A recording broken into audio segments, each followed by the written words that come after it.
आज चुनाव प्रबंधन समिति की बैठक है, क्या खास है आज? देखिए, हरियाणा भारतीय जनता पार्टी चुनाव प्रबंधन की जो है मीटिंग है और इसमें माननीय मुख्यमंत्री नायब सैनी जी, पूर्व मुख्यमंत्री मनोहर लाल जी, सह प्रभारी सुरेंद्र नागर जी, सांसद राज्यसभा, और उनके साथ में संगठन मंत्री जी और जितने भी मेंबर्स हैं, सीनियर मेंबर, सभी के सभी उसमें उपस्थित हैं। अपनी चर्चा होगी कि किस तरह से आगे बढ़ना है, किस तरह से। यहाँ पर हम सब जानते हैं भारतीय जनता पार्टी जिस दिन से 2019 में दोनों सरकारें बनी थी, केंद्र में भी और राज्य में भी, डबल इंजन की सरकार हम बोलते हैं, उसी दिन से ही चुनाव की तरह से काम कर रही है। जैसे चुनाव लड़ना होता है, दूसरे लोग, विपक्ष के लोग तो जब चुनाव आता है तब निकल करके आते, लेकिन भारतीय जनता पार्टी का नेतृत्व और भारतीय जनता पार्टी का कार्यकर्ता पहले दिन से ही चुनाव की तैयारियों में लग जाता है।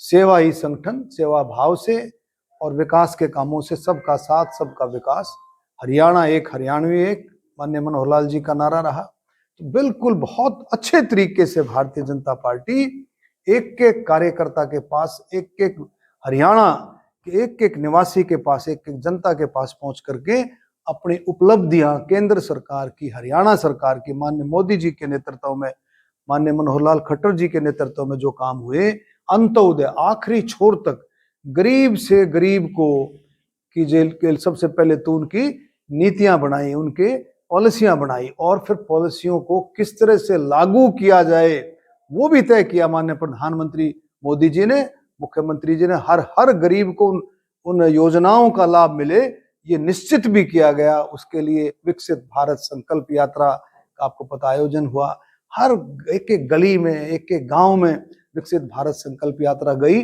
और लोगों ने भरपूर उसका लाभ लिया। तो पिछली बार 10 की 10 लोकसभा सीट जीती थी, आपकी बार क्या? देखिए, जनता के आशीर्वाद से, 36 बिरादरी के आशीर्वाद से मैं दावे के साथ कह सकता हूं कि जिस तरह से माननीय प्रधानमंत्री मोदी जी ने काम किया है, देश का मान सम्मान बढ़ाया है, विश्व में देश का मान सम्मान बढ़ा है, तो मैं मानता हूं लोगों को इस बात का पता भी है खूब अच्छे से कि अभी देश सुरक्षित है मोदी जी के हाथों में और देश विकास कर रहा है तो मोदी जी के हाथों में, और देश 2047 तक विकसित भारत, आत्मनिर्भर भारत होगा तो मोदी जी के हाथों से। तो ये मैं निश्चित तौर पे कह सकता हूं 10 की 10 सीटें जनता के आशीर्वाद से, 36 बिरादरी के आशीर्वाद से, लोकसभा की 10 की 10 सीटें भारतीय जनता पार्टी कमल का फूल खिलेगा मोदी जी के नेतृत्व।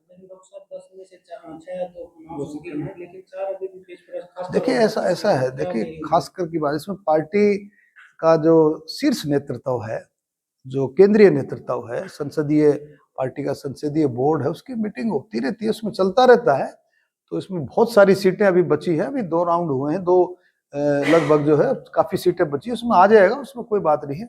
जल्दी से जल्दी मुझे पूरी उम्मीद है कि, पर अभी हरियाणा का चुनाव थोड़ा सा मेरे ख्याल में 25 मई को आ जाएगा, उसमें कोई बात नहीं। नहीं, वो मेरी पोस्ट नहीं थी, उसमें जो है तो जो लोगों का ये अंदाजा है, लोग इतने उत्साहित हैं, हमारे हर कार्यकर्ता उत्साहित हैं, हर एक कार्यकर्ता अपने आप को डॉक्टर अरविंद शर्मा समझता है, हर एक कार्यकर्ता अपने आप को मोदी समझता है, हर एक कार्यकर्ता नायब सैनी समझता है, हर एक कार्यकर्ता मनोहर लाल खट्टर समझता है, तो हर एक कार्यकर्ता अपने आप को जेपी नड्डा समझता है, अमित शाह समझता है। तो जोश है उसके अंदर जोश है, लेकिन कोई काम कार्यकर्ता ऐसा नहीं करता कि जिससे कोई ऐसी बात हो, लेकिन जोश है उसके अंदर। डॉक्टर साहब, आप रोहतक से चुनाव लड़ना पसंद करेंगे या सोनीपत से? किसको? रोहतक से या सोनीपत? मैंने पहले भी कहा है कि तो पार्टी नेतृत्व जो आदेश करेगा उसकी संभावना जो है, उसको जो पार्टी नेतृत्व मुझे कहेगा, सर माथे पर है, मैं उसकी पालना करूंगा और जो उनका आदेश होगा वो आगे बढ़े। लेकिन दीपेंद्र होगा जिस तरह से तैयारियां कर रहे हैं, उनको कह रहे थे तो बीजेपी सरकार ने कुछ ऐसा काम करवाया नहीं है जनता के बीच में। बीजेपी, उनको मैंने पहले भी कहा था, उनका चश्मा इतना मोटा हो गया है, उनको कुछ दिखाई नहीं देगा। और अभी तो जैसे टिकटें डिक्लेयर होंगी, सारा कुछ होगा तो और धुंधला हो जाएगा। बिल्कुल। अरे इतना काम, इतना जबरदस्त काम जो है, उनको समझ में नहीं आ रहा काम क्या होता है। क्या उनको दिख नहीं रहा है? आयुष्मान की जो योजना है, जो गरीब आदमी, गरीब से गरीब आदमी जब वो इलाज के लिए जाता था, उसकी जेब में पैसे नहीं होते थे। आज 5 लाख रुपए की, मैं ऐसे ऐसे लोगों से मिला हूं, मैं दिल से बता रहा हूं, ईमानदारी से ऐसे ऐसे लोगों से मिला हूं। एक बुजुर्ग ने मुझे कहा कि अगर मोदी जी ने 5 लाख की मेरे ये दिया नहीं होती योजना, आयुष्मान योजना नहीं दी होती, तो मेरा बेटा बच नहीं सकता था। 1.5 से 2.25 लाख रुपए में उसका ट्रीटमेंट हुआ। क्या बातें कर, इतने काम हुए इतने अच्छे तरीके से, लेकिन हाँ, उनको कहां दिखाई देगा? वो खर्ची और पर्ची नहीं चली। वो खर्ची और पर्ची जो चलाते थे, वो ही सरकार में, मनोहर लाल खट्टर जी की सरकार में, मोदी जी की सरकार में नहीं चली। ट्रांसपेरेंसी चली, पारदर्शिता चली। तो उन लोगों के दिमाग में ऐसा बात रहती है कि खर्ची पर्ची नहीं चली, तो उनको लगता है कि भाई काम नहीं हुआ। अरे काम, इतने काम हुए हैं कि अगर मैं सुबह से शाम तक गिनवाऊं तो उनकी गिनती में कई बार आपको गिनवा भी चुका हूं। लेकिन नायब सिंह सैनी बदले गए, क्या बीजेपी ओबीसी कार्ड खेल रही है? देखिए ऐसा नहीं, पार्टी का आपको पता है, शीर्ष नेतृत्व सारा पार्टी में क्या कब क्या फैसला होगा ये नेतृत्व जानता है। और ऐसा कोई कार्ड नहीं है कि भाई ओबीसी कार्ड दे करके ऐसा किया हो। लेकिन मैं ईमानदारी से मैं कह सकता हूं कि पार्टी अपना सिस्टम देख करके, सारा सिस्टम है उसका, और उन्होंने नायब सैनी को मैं देखा है।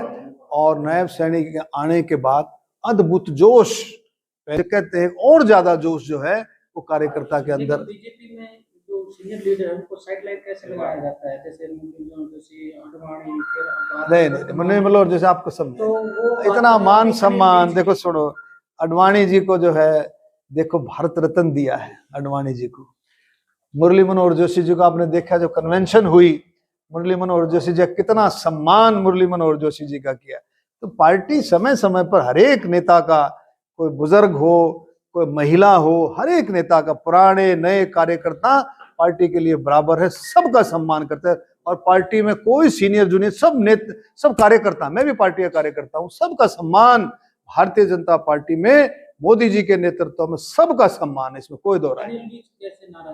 किसका? नहीं, वो देखा नहीं आपने, अनिल विज जी की स्टेटमेंट आई है कि नायब सैनी जी मेरे भाई हैं, मेरे छोटे भाई हैं, उनमें कोई नाराजगी नहीं है। तो जो है नाराजगी होती है तो वो बताते, कोई नाराजगी नहीं। अनिल विज जी बहुत ही समझदार, बहुत ही पुराने नेता हैं, उनको सब बातें पता है कि भाई जो है किस तरह से भारतीय जनता पार्टी। कांग्रेस का ये कहना है कि बेशक भाजपा 9 सीटें जीत जाए लेकिन रोहतक को नहीं जीतने देंगे।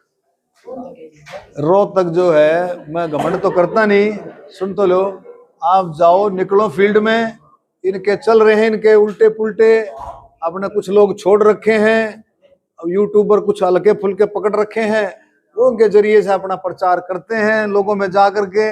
आप जड़ में जाओ, रोहतक की सीट हरियाणा में सबसे पहले रोहतक की सीट जीतेगी, आप देखना, गारंटी के साथ कहते। भारतीय जनता पार्टी नेतृत्व ने, संसदीय बोर्ड ने 6 सीटें, कमल का फूल 6 सीटें डिक्लेयर कर दी हैं, अपने उम्मीदवार प्रत्यक्ष से डिक्लेयर कर दी है।